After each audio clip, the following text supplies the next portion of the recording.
Hey class, this is going to be the video on our siding cultured stone cedar shake takeoff.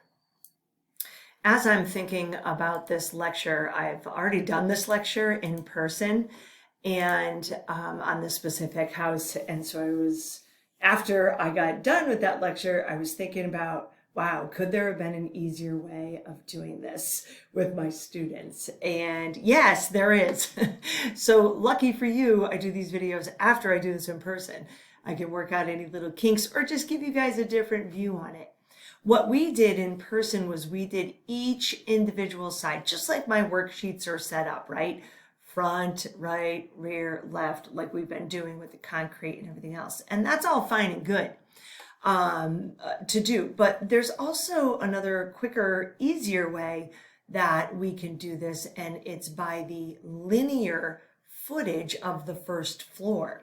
And as I'm looking at the elevations, a little blueprint reading here, what's happening is I have 9 foot. This is the garage wall is a little bit taller because we don't have a floor system in here. But if we look up at the front elevation, I have a 9 foot framed wall. And then I also have some, another foot, which is our floor joist system. And typically, if you look at other elevations, that siding is going to come down to that top of foundation. On this front elevation, I gave the option of having the cultured stone on the bottom part of the front wall. I did make a mistake, just to note on your plans. On my side elevations, I didn't wrap the stone work around the sides in relationship to these side walls. All of this is stone. This front wall actually is stone all the way up to the ceiling, but the rest of these side walls, the front wall, side wall, front wall. So I forgot to add that to my side elevations. So if you have these printed, please go ahead and do that on your right and left elevation where I have the line going across and the S for stone. I should have CS because this representation on my plan is actually cultured stone. We know what brick is, right? But this circular kind of hatching is actually cultured stone. So anyways, you could go through this one of two ways. You could go through each elevation, and I'm going to show you my, let's see, this is for the siding. This is the worksheet that you have to fill out along with the roofing, which was on that other video. I did a really short recap of what that was about. So you could go through each elevation, or you can do it like the way that I'm going to show you how to do it on this video. So going back, again, all of my walls are 9 feet plus a floor joist system. So we're going to call it 10 feet wall height. So you can write that somewhere in your notes, right? We're going to use 10-foot wall heights on the first floor. On first floor. I'm writing in my notebook. Okay.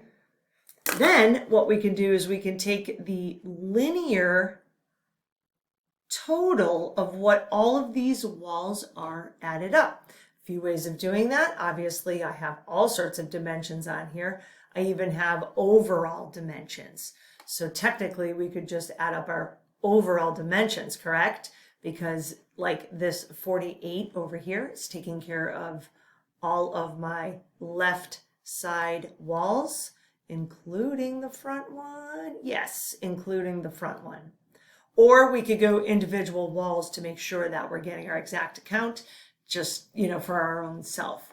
So either way, we could get this total account. Now, the only thing wrong with that statement is you have to make sure that you're getting any indentations here. So let's go around and make sure that we're exact if we're going to do this linear footage of our to get our square foot of our first floor walls. So I have 25 on the garage. I'm looking over on the left-hand side of my plan, and I'm going to go right around as a clock, right? So 25, 30, 7, 44, plus this is 12 feet. I'm looking at all of my dimensions as I'm doing this. 17 feet plus, oh, don't even tell me I just messed that up. Oh yeah, I just messed up my calculations. Let me do that again. 25 plus 30 plus 7 plus 12 plus 44 plus 17 equals, so I have 135 so far over to here. And then I'm going to use the 44 plus 44 equals 179 so far. Coming over plus 10 plus 2 feet plus 24 plus 4 feet plus, I'm not going to include this 8 foot because this is all cultured stone if you look at your front elevation. So I'm going to do plus 6 here, plus 20 plus 4 feet plus 30 equals 279 linear feet. Okay, so I have 279 linear feet. Look at this. I found the text. If I would have just looked a little harder up top here, I would have seen add text instead of me trying to use this crazy writing thing. But I like to write on things. I like to draw on things, right? But in this video, I found the text, so pretty awesome. Anyways, so what we're going to do is the 279 linear feet times 10 foot, because that's the height of our wall that I want to use, 2790 square feet. Okay, so we have 2790 square feet now. We still have a lot to do. This is just the first floor walls. We didn't get our 8 foot there. We still got to deduct a bunch of things as well too.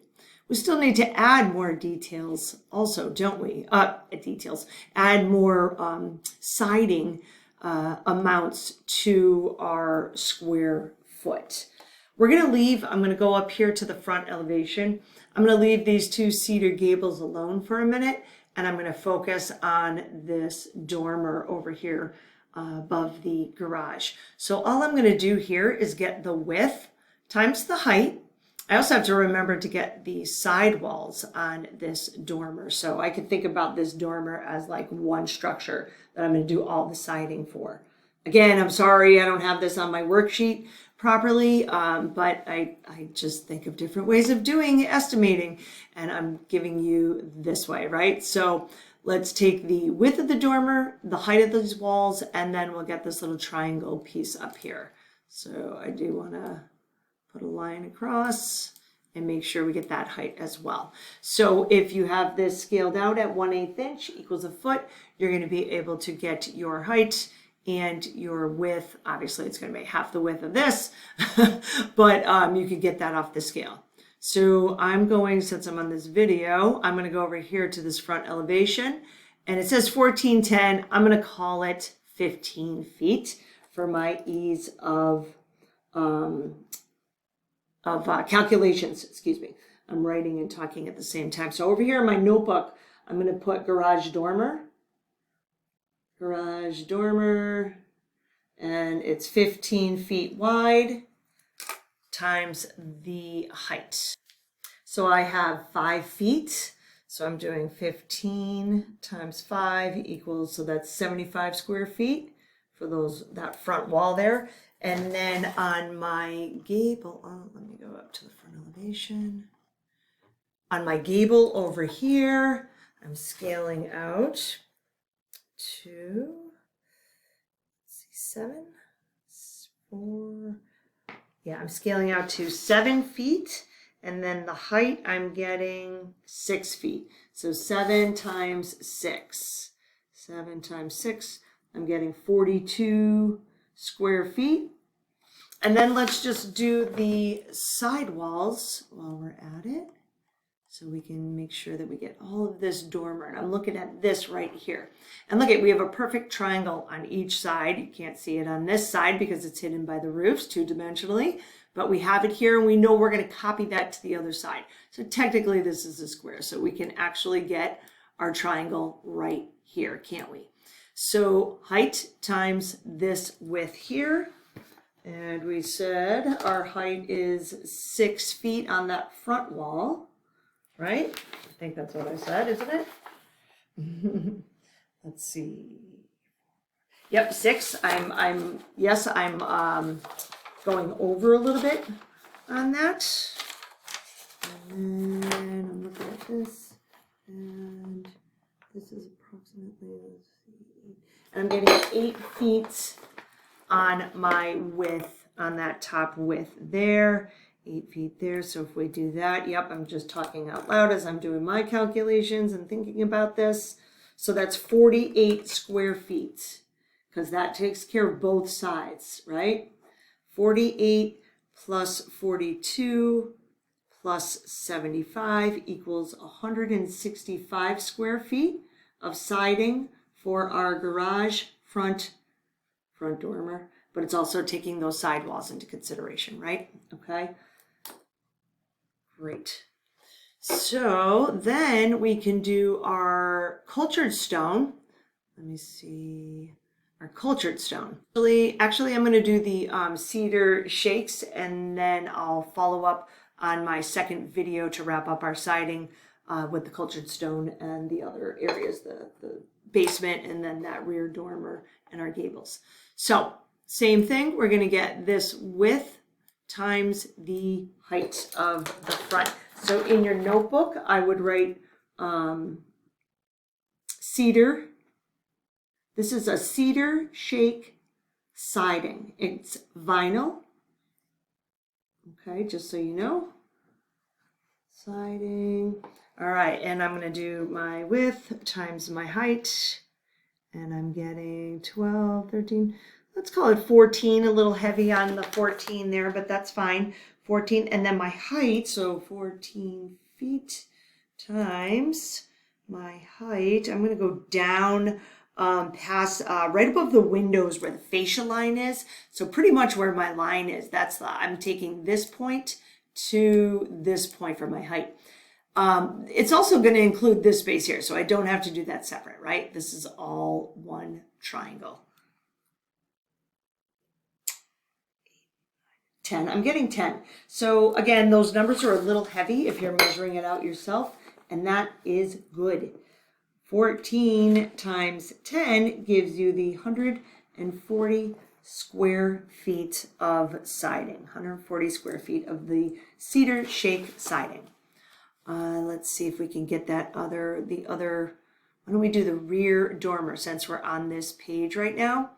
The rear dormer back here. So that's it for cultured, the cedar shake siding. It's just these two front gables. The back dormer here, we have a height of 7 foot 9, but we're going to call it 8 feet. So this is the rear wall or rear dormer. Rear dormer. I'm writing it down here myself. I have an 8-foot height wall is what I'm calling for. And then you could either measure over, or you could go to your second floor plan, which is right here, bonus room above the garage. And it's 22 feet, 7 and some change. So we're going to call it 23 feet times 23 feet. And let's do the side walls back here. So we have a couple different things going on here. We have this part here and we have this part here. This part here actually, does it go on both sides? If this is here, I'm looking at my roof lines here. There might be some siding on the other side of this, but a roof is going to clip it off. So we want to do this section right here, and we know that that's 8 feet, so I can measure over 8 feet tall wall right there times my width right here. So I'm getting 10 feet right here times 8. So that's going to be the 880 right here. And that's times 2 because we have another side of this dormer, don't we? If you look at the rear elevation, there's this side right here that we're not really seeing. So times 2 or put 8 times 10 twice on your list. So right now I have 8 times 23 and 8 times 10 and then 8 times 10. Next video will be the remaining part of our siding. Thank you.